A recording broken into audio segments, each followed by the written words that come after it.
Assalamualaikum warahmatullahi wabarakatuh. Bismillah, alhamdulillah, wa syukrillah ala nikmatillah, wa la hawla wa la quwata illa billah. Asyhadu an la ilaha illallah wahdahu la syarikalah, wa asyhadu anna Muhammadan abduhu wa rasuluh sallallahu alaihi wasallam la nabiyya ba'da. Subhanaka la ilma lana illa ma 'allamtana innaka antal alimul hakim. Subhanaka Allahumma rabbana wa bihamdika asyhadu an la ilaha illa anta astaghfiruka wa atubu ilaik. Astaghfirullahaladzim, astaghfirullahaladzim, astaghfirullahaladzim. Allazi la ilaha illa huwal hayyul qayyum wa atubu ilaih min jami'il ma'asi wa dzunub la haula wa la quwata illa billahil aliyil azim. Segala puji hanya milik Allah, Sang kehadiran, Sang keberadaan yang meliputi seluruh alam semesta tanpa batas. Beliau bukanlah suatu sosok. Beliau sendiri yang mengenalkan kepada kita lewat Al-Quran dan semua kitab suci. Beliau meliputi seluruh semesta raya. Kalau beliau meliputi seluruh semesta raya, meliputi seluruh makhluk, sebetulnya yang kita saksikan di semesta ini adalah energi yang sama yang berada di dalam tubuh yang berbeda. Mari kita sadari kehadirannya saat ini. Kalau kita punya masalah saat ini, jangan katakan, "Ya Allah, aku punya masalah besar." Tapi katakan pada masalah, "Hai masalah, sesungguhnya aku punya Allah yang maha besar." Oleh karena itu mari kita puji Dia bersama-sama membaca hamdalah. Alhamdulillahi rabbil alamin. Mari kita awali kajian hari ini bersama-sama memohon ridho dan berkah Allah, seraya menyapa asmanya dengan kelembutan dan cinta, seraya membaca basmalah. Bismillahirrahmanirrahim. Apa yang permanen dalam hidup? Apa yang abadi dalam hidup? Apa yang tidak berubah dalam hidup? Mari kita sadari bahwa satu-satunya yang permanen dalam hidup, yang tidak pernah berubah dalam hidup adalah perubahan. Semua hal dalam hidup ini adalah berubah. Satu-satunya yang tidak berubah adalah perubahan. Itu yang abadi, itu yang permanen dalam hidup.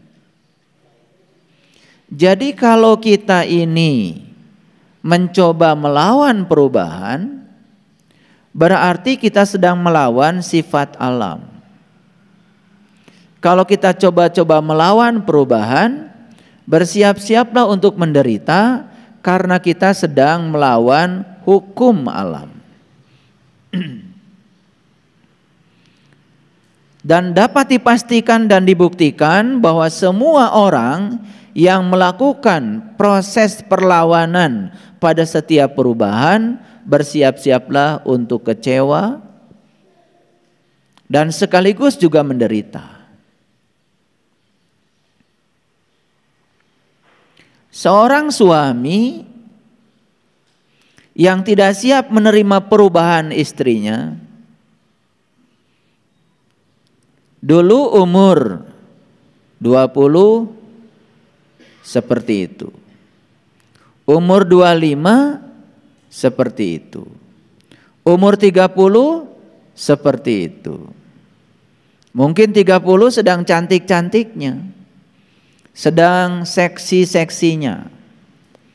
Umur 40 jadi seperti ini. Umur 50 berubah lagi. Umur 60 berubah lagi. Bayangkan ya, seorang suami yang sudah menikah selama 30 tahun, 40 tahun, menginginkan istrinya tetap seperti waktu usia 20 tahun, pasti akan menderita. Pasti akan kecewa. Pasti tidak menerima. Sama seorang istri yang ingin suaminya tetap gagah, tetap kaya, tetap banyak uang, tetap perlente, tidak mau sakit, tetap perkasa, luar dalam,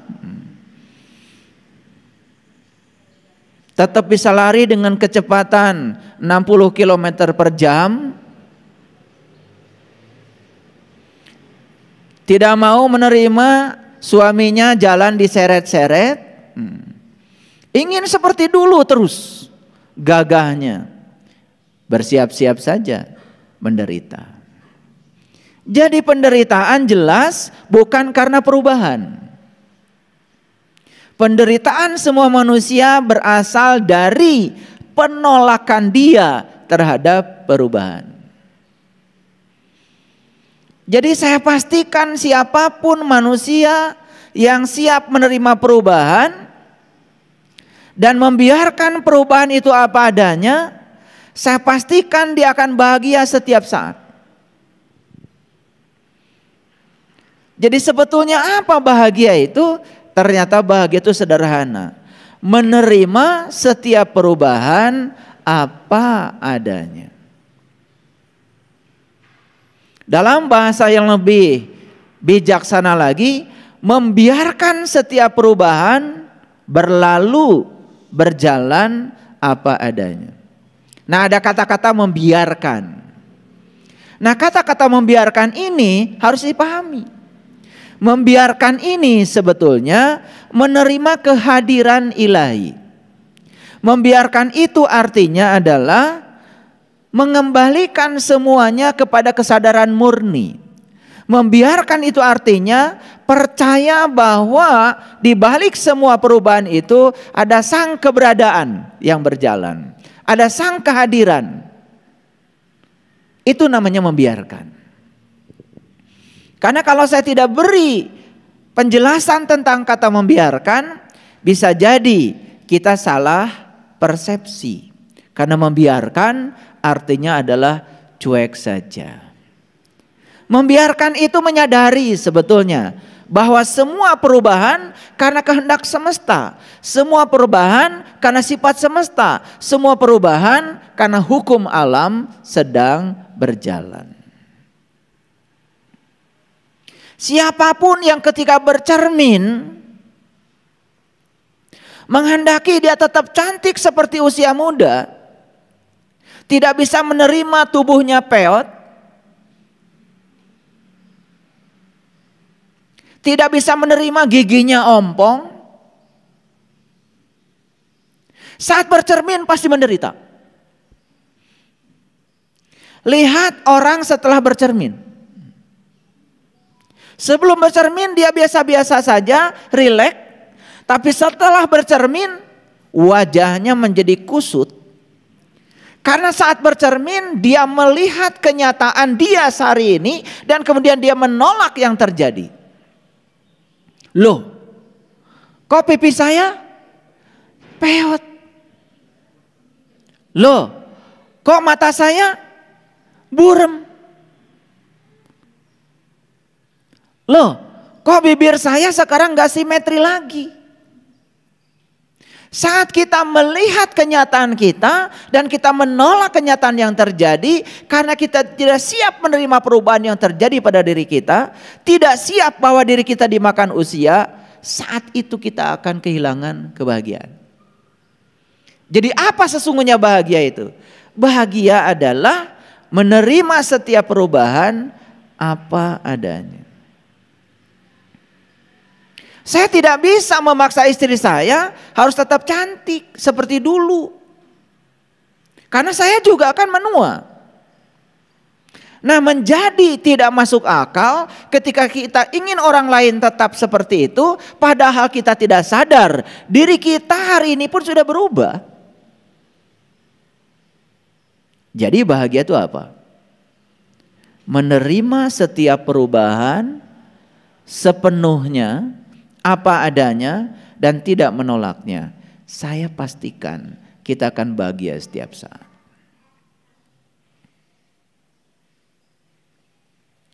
Semua pertengkaran, semua keributan sebetulnya akibat kita tidak siap menerima perubahan.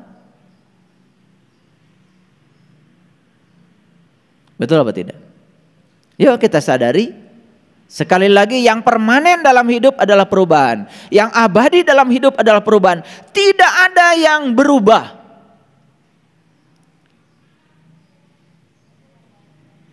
Dengan perubahan. Dan semua hal berubah kecuali satu. Perubahan. Apa yang tidak berubah di semesta ini?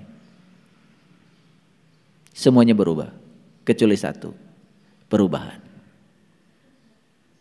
Nah, perubahan itu ada dua. Satu, perubahan yang bersifat alami.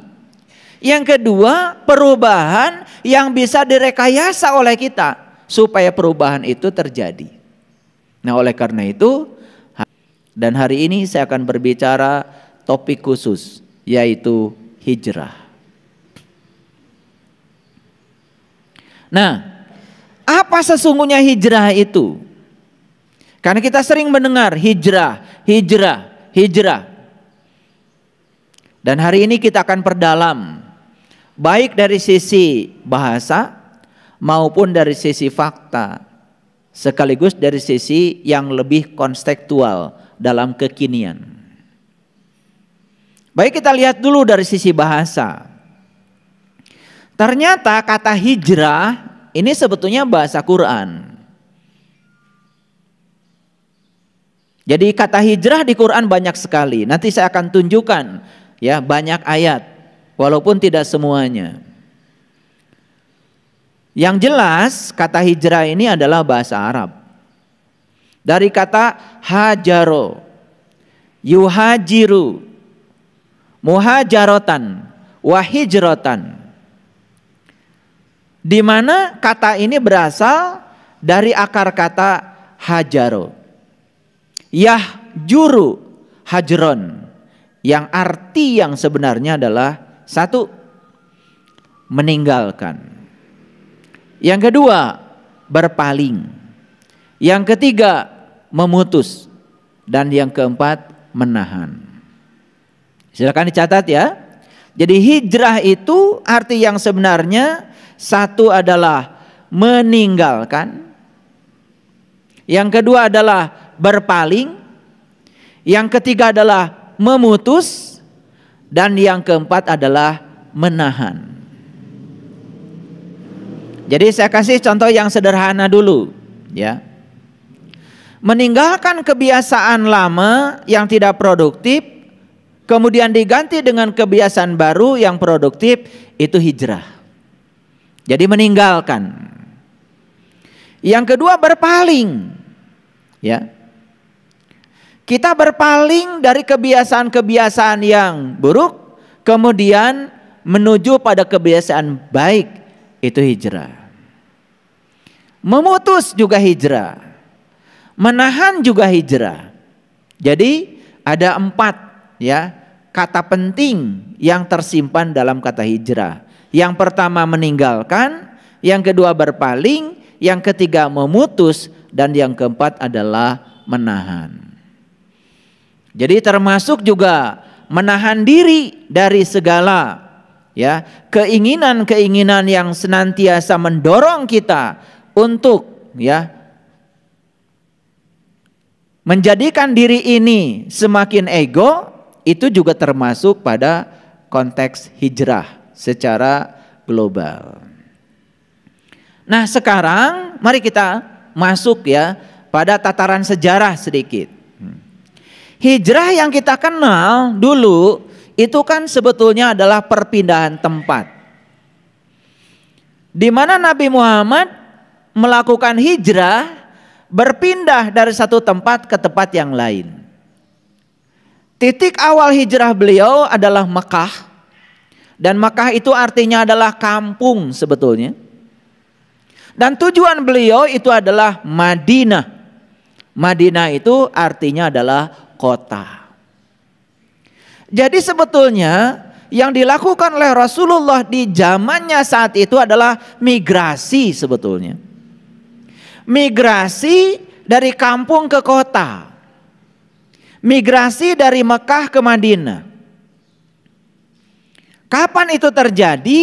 Itu terjadi ya dalam sejarahnya itu pada tahun 1 Hijriah. Atau terjadi bertepatan dengan tahun 622 Masehi. Kemana Nabi Muhammad itu di Madinah pergi? Nabi Muhammad di Madinah itu pergi ke satu tempat yang namanya Kuba. Dan apa yang dilakukan beliau saat hijrah dari kampung ke kota itu adalah membangun masjid. Nah, nanti kita kupas ya hakikatnya seperti apa. Jadi hijrahnya beliau dari kampung ke kota itu ternyata sesampainya di tempat hijrah yang beliau lakukan pertama kali adalah membangun masjid. Dan masjid pertama yang dibangun di Madinah adalah Masjid Kuba, bukan Masjid Nabawi. Nah, kenapa diberi nama Masjid Kuba? Dan nanti ada kaitannya, ada ayat-ayatnya yang akan saya ekstrapolasi hari ini. Kita elaborasi supaya lebih dalam pemahamannya. Baik, mundur dulu ke slide yang sebelumnya. Jadi yang dilakukan oleh Rasulullah saat itu adalah perpindahan tempat. Yaitu dari Makkah ke Madinah. Dari kampung ke kota. Ya tentu saja dalam proses hijrah itu ada sesuatu yang ingin dicapai. Nah dalam proses itu pasti ya kata hijrah yang 4 itu juga ada di dalamnya. Meninggalkan jelas. Berpaling jelas ada. Memutus jelas juga ada. Ya, menahan juga ada. Nah dalam cerita Mahabharata sebetulnya juga ada proses yang semacam ini. Dan ini dilakukan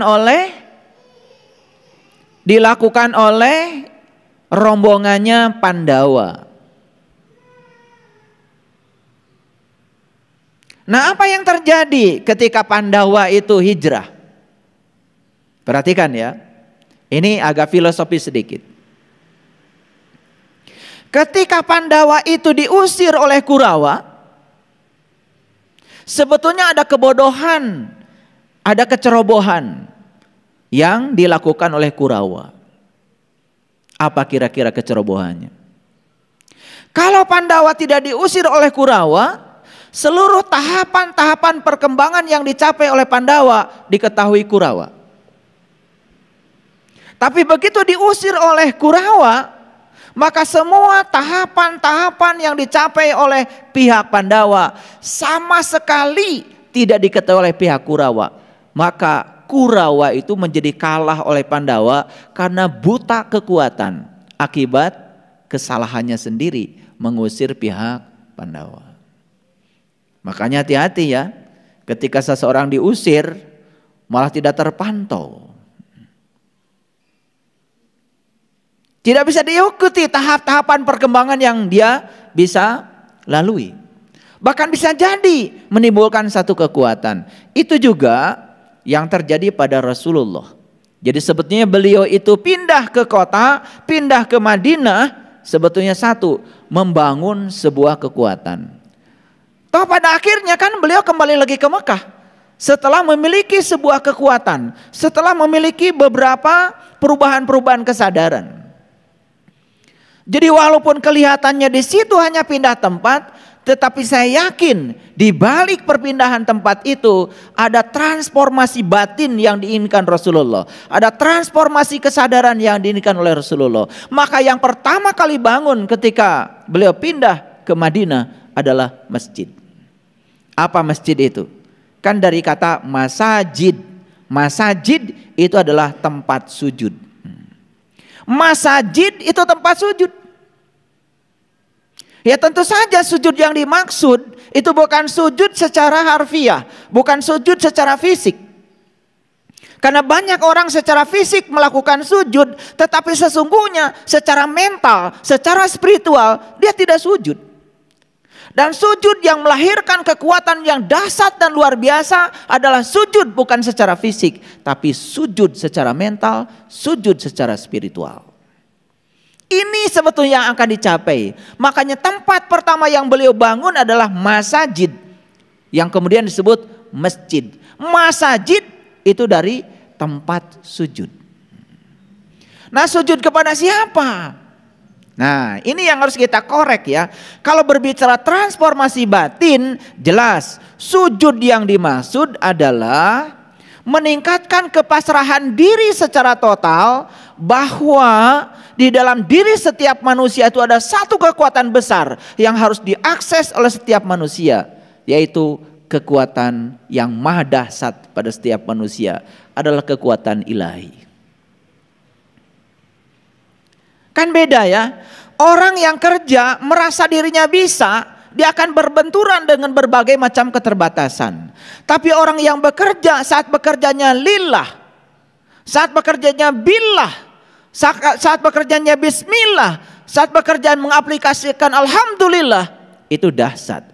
Itu yang disebut dengan mengakses sesuatu yang tanpa batas. Mungkin para sahabat ada yang punya pengalaman. Ketika kita bekerja, merasa diri kita bisa, terlalu percaya pada diri sendiri, tidak melibatkan satu kekuatan semesta yang luar biasa, makanya pekerjaan kita menjadi sangat biasa. Jadi saya pernah ya pada satu kondisi tertentu harus mengerjakan pekerjaan dalam waktu singkat dan pekerjaannya kena deadline. Pada saat itu kemudian kita memaksakan agar pikiran kita mampu melakukannya, kita akan berbenturan keterbatasan. Kemudian kita serahkan kepada dia, billah. Jadi billah artinya apa? Bersama dengan Allah. Jadi kekuatan yang sedang dibangun oleh Rasulullah adalah menegaskan lillah, menegaskan billah, menegaskan bismillah, dan menegaskan alhamdulillah. Dicuci bersih para sahabat di situ sehingga memiliki satu kekuatan yang dahsyat. Dan setelah itu kemudian kembali ke Mekah dengan kesadaran yang berbeda. Dan di situ terjadilah proses ya yang sangat luar biasa, di mana Mekah hanya dalam waktu singkat bisa ditundukkan oleh rombongan Rasulullah pasca hijrah. Paham sampai di sini ya? Oke, pahami ya pelan-pelan. Jadi hijrah itu dari kampung menuju kota. Nah, kita lihat dalam Quran. Di mana kata kampung ada, di mana ada kota ada di Quran. Mari kita buka dulu Al-Quran ya. Saya izin dulu, saya masuk dulu pada Al-Quran. Kita akan masuk dulu melihat kata kampung di Quran. Di mana kata kampung di Quran? Nah, silakan para sahabat menyaksikan ayat ini.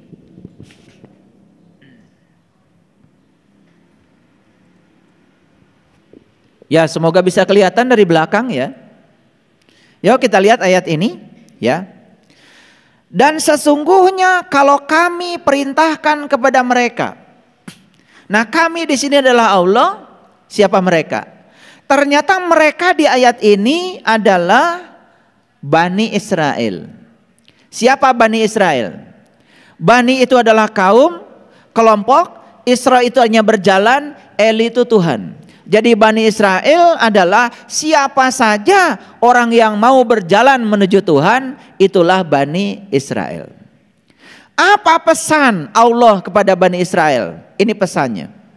Bunuhlah dirimu dan keluarlah kamu dari kampungmu. Ini perintah sangat luar biasa. Perintah simbolik yang sangat luar biasa. Jadi Bani Israel ini disuruh untuk bunuh diri. agar dia bisa keluar dari kampung. Kampung identik dengan kegelapan. Kampung identik dengan keterbelakangan. Kampung identik dengan kebodohan. Kampung identik dengan jahiliyah, kira-kira begitu. Ya, itu adalah simbolik dari kampung. Dan ternyata untuk meninggalkan kampung kita harus bunuh diri. Nah, dalam ayat ini bunuh diri ini ternyata bagus karena diperkuat oleh pernyataan berikutnya. Saya bacakan ya. Niscaya mereka tidak akan melakukannya kecuali sebagian kecil dari mereka. Dan yang berhasil bunuh diri hanya sebagian kecil saja. Ayo kita perhatikan, diri itu yang mana? Nah, kalau berbicara tentang diri yaitu nafs. Nah, diri itu adalah nafs. Dalam bahasa lain, diri itu sering juga disebut dengan ego.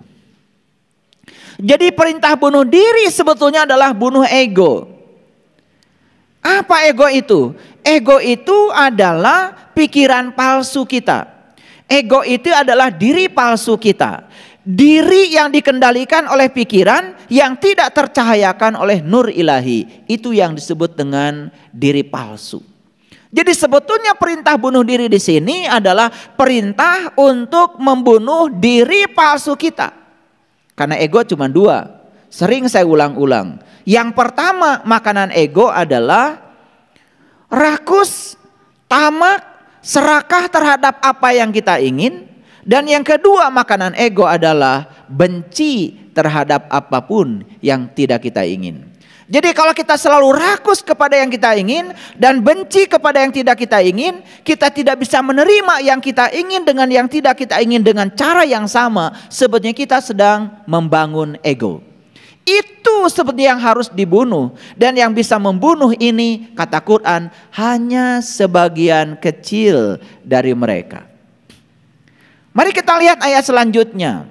Dan sesungguhnya kalau mereka melaksanakan pelajaran yang diberikan kepada mereka, pelajaran tentang apa? Pelajaran tentang bunuh diri. Jadi Quran ini sangat luar biasa sebetulnya, mengajarkan kepada kita bagaimana untuk bisa membunuh diri, membunuh ego. Karena ini adalah titik awal hijrah. Maka kata Quran, apa katanya? Tentulah hal demikian itu lebih baik bagi mereka dan menguatkan mereka. Jadi ternyata bunuh diri ini dua hasilnya. Satu, satu lebih baik bagi mereka dan yang kedua menguatkan.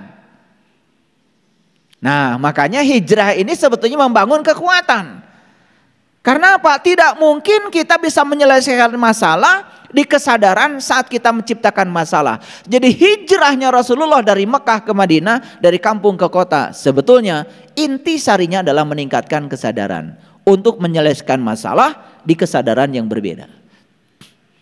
Jadi para sahabat, bagaimana kita bisa menyelesaikan masalah kalau kesadaran kita tidak di-upgrade? Bagaimana kita bisa menyelesaikan masalah kalau kita tidak hijrah? Makanya hijrah yang saya maksud di sini titik beratnya adalah transformasi batin. Karena dalam kekinian hijrah berpindah tempat sudah tidak penting lagi. Hijrah yang dibutuhkan sekarang oleh kita adalah transformasi batin. Baik, sampai di sini bisa dimengerti? Oke. Jadi yang pertama kali harus kita tekankan adalah titik awal hijrah. Titik awal hijrah adalah kampung. Nah, untuk keluar dari kampung maka kita harus bunuh diri. Itu yang pertama dilakukan. Bunuh diri yang dimaksud adalah membunuh ego. Baik, masih ingat orang tua kita ya, kalau di Tatar Parahyangan, kalau pergi dari kampung ke kota, kan bahasanya itu adalah nyaba. Betul nggak? Bade kamana ya? Bade nyaba. Kamana? Kadaya. Makanya di Bandung ada namanya Dayeuh Kolot. Dayeuh Kolot itu bahasa artinya adalah kota tua. Di Bandung ada Dayeuh Kolot, ternyata di Jakarta juga ada kota tua. Ini kan simbolik yang sangat penting untuk kita maknai secara dalam. Nah, kota tua bahasa Qur'annya Baitul Atiq. Makanya kurban tidak sah kalau tidak dilakukan di Baitul Atiq. Jadi sebetulnya apa Baitul Atiq itu? Nah, Baitul Atiq itu sesungguhnya adalah rumah pertama yang dibangun Allah untuk manusia. Apa itu? Yaitu yang bernama qalbu. Jadi kenapa Rasulullah ketika pindah dari Mekah ke Madinah itu yang pertama dibangun itu adalah Masjid Quba? Karena Quba itu adalah masajid. Masajid adalah tempat sujud. Tempat sujud yang sebenarnya bagi manusia adalah qalbu. Itu yang disebut dengan Bakah al-Mubarakah. Inna awala baitin wudi alinas lalati bibakata mubarakah. Fihi ayatum bayinah maqamu Ibrahim wa man dakhalahu kana aminan walillahi 'alan nas hijjul bait man istata'a ilaihi sabila. Jadi sebetulnya simbolisasi Rasulullah ketika pindah dari Mekah ke Madinah sampai di Madinah membangun Masjid Quba itu sebenarnya relevansinya sangat luar biasa dengan hijrah transformasi batin. Baik, sampai sini mengerti? Oke. Jadi titik awalnya di mana? Kampung. Nah, titik akhir perjalanan hijrah itu adalah kota. Nah, di mana kota itu ada? Nah, saya akan tunjukkan satu ayat dulu supaya para sahabat semua mengerti. Saya akan tunjukkan kata kota di Quran di mana. Nah, kata kota di Quran adanya di sini, yaitu di Quran surat Al-Kahfi. Nah, surat Al-Kahfi saya akan klik dulu, yaitu ayat yang ke-19. Nah, baik, saya tunjukkan di sini ada kata kota. Nih, saya tunjukkan pakai cursor ya, itu kata kota. Kelihatan dari belakang? Kelihatan dari belakang? Nah, kata kota di situ. Nah, ternyata kata kota dalam Al-Qur'an yang pertama ada di Quran surat Al-Kahfi ayat yang ke-19. Nah, sehari-hari sebenarnya kita juga sering bilang kata kota, yaitu di Quran surat At-Tin. Watin wazaitun waturisinin wahadal baladil amin. Itu balad. Balad itu kota. Jadi watin, apa tin itu? Demi tin. Nah, kita taunya buah tin. Buah lagi. Begitu cerita buah, makanan, perut lagi. Itu yang namanya buah seperti itu dinamakan buah tin, itu bukan Allah yang ngasih nama. Ya kita-kita juga. Karena tin yang dimaksud di Quran dengan buah itu gak ada hubungan sama sekali. Tin itu adalah sebuah lokus pada diri manusia, dan kalau kita bisa membuka lokus itu, tahu kuncinya, tahu pintunya, dan bisa masuk ke dalamnya, kita akan bertemu dengan isinya tin. Nah, yang hebat itu buah tin. Pernah tahu nggak kalian buah tin? Saya pernah punya nanam di rumah. Nah, buah tin itu ya kalau matang begitu dibuka, isinya itu persis seperti galaksi. Ada putihnya, ada merahnya, persis seperti delima. Makanya kenapa delima disebut dalima? Kan dalima itu dari Quran surat Al-Ikhlas sebetulnya.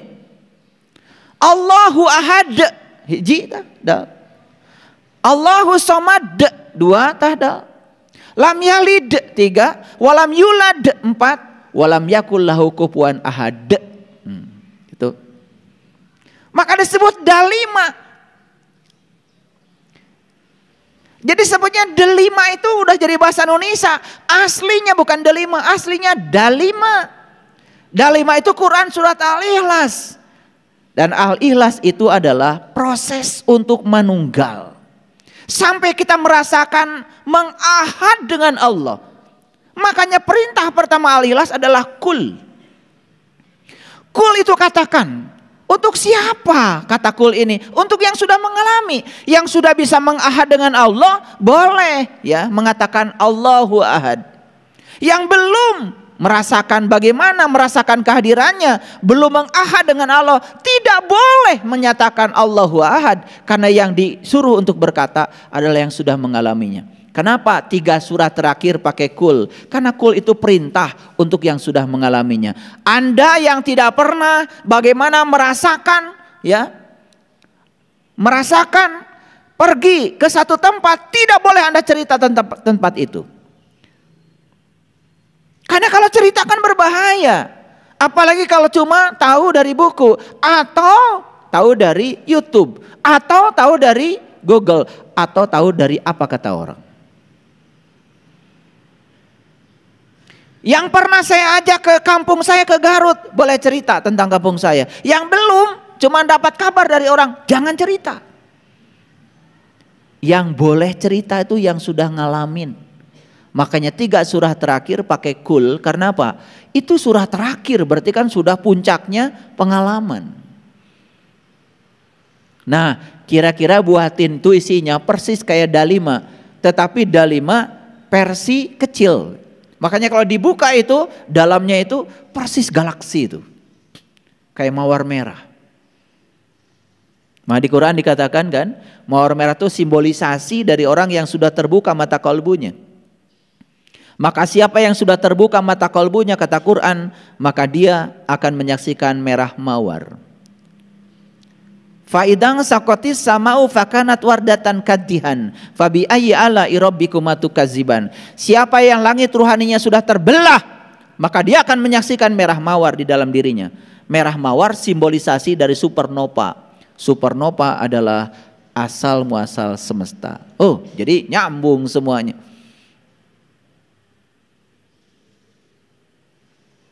Nah, watin, wazaitun. Tin itu ternyata diletakkan di pohon zaitun. Kalau di Quran ada kata-kata zaitun, ya itulah pohon zaitun. Pohon zaitun itu adalah tubuh kita. Ini pohonnya. Nah, apa yang diletakkan di pohon zaitun? Itulah tin. Yang diletakkan di pohon zaitun itulah tin. Waturi sinin, dan di situ ada gunung. Ada puncak kesadaran. Wahadal baladil amin, dan di situ ada kota yang aman. Beruntung para sahabat yang sudah tahu cara memasuki kota yang aman itu. Wahadal baladil amin, summa rodadnahu apa? Laqad khalaqnal insan fi ahsani taqwim. Sungguh aku telah menciptakan manusia ini sempurna. Nah, kita selama ini mengartikan ayat itu keliru. Karena kita sempurna, seakan-akan makhluk di luar kita tidak sempurna. Kan pertanyaannya, adakah ciptaan Allah yang tidak sempurna? Tidak mungkin ciptaan yang maha sempurna ada yang tidak sempurna. Semuanya sempurna. Pertanyaan bagi kita adalah, apa kesempurnaanmu sebagai manusia? Kesempurnaan manusia adalah kau sudah menemukan tin. Kesempurnaan manusia kau sudah menemukan kota di dalam tinnya. Kesempurnaan manusia adalah kalau sudah menemukan wahadal baladil amin di dalam dirinya, kota yang aman. Ayo tanya pada diri kita, sudah ketemu belum kota yang aman itu? Kalau sudah menemukan kota yang aman, Anda sempurna jadi manusia.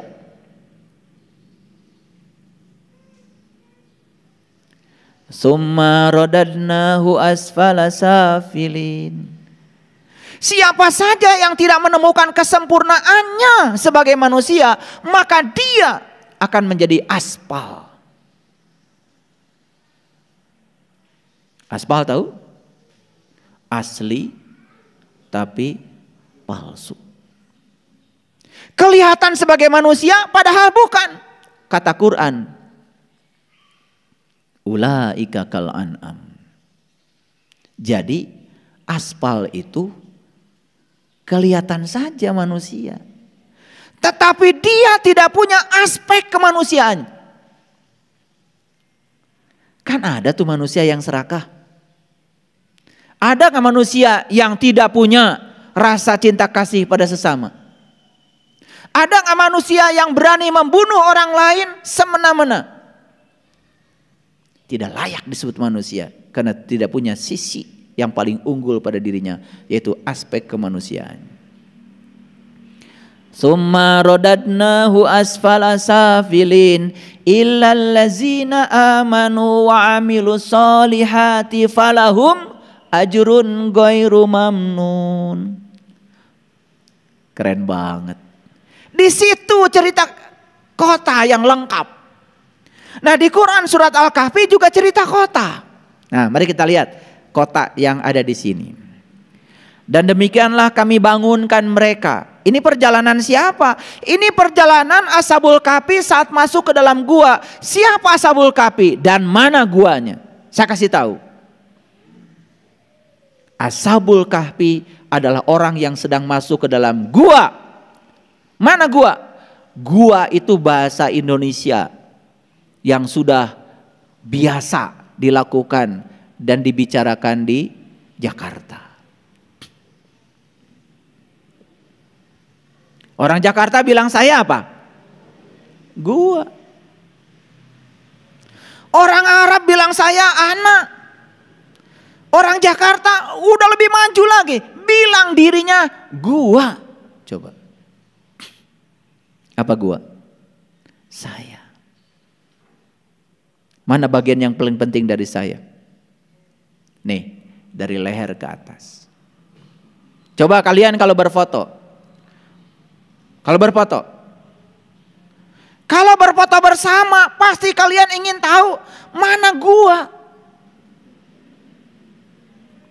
Yang dicari kan elu. Betul nggak?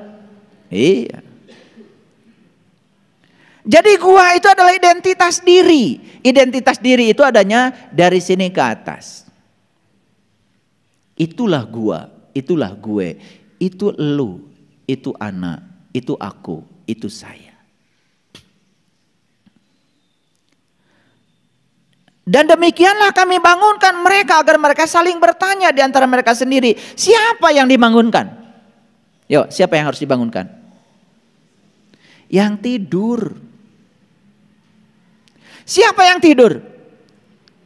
Ini adalah perjalanan Ashabul Kahfi ketika sedang masuk ke dalam gua. Ketika dia sedang meniti ke dalam diri. Dalam bahasa Quran dia itu tidur. Tidurnya pun 300 tahun dan ditambah 9 tahun. Kalau kita berpikir secara kuantitatif, berapa umurnya ya?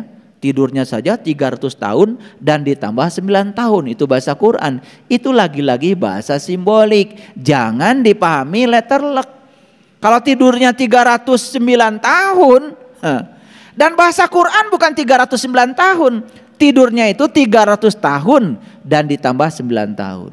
Jangan dijumlahkan jadi 309 tahun. Karena itu bahasa simbolik. Ini PR dari saya, silakan cari sendiri. Jangan semua pengen dikasih tahu, enak aja.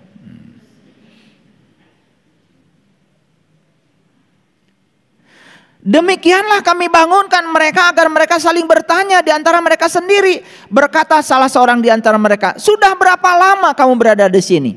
Mereka berkata, kita berada di sini sehari atau setengah hari. Jadi sebetulnya belajar spiritual, belajar meniti ke dalam diri, tidak perlu 10 tahun. Tidak usah mesantren 20 tahun. Dalam Quran sederhana, sehari atau setengah hari, gitu aja kok. Kelamaan kalian tuh belajar.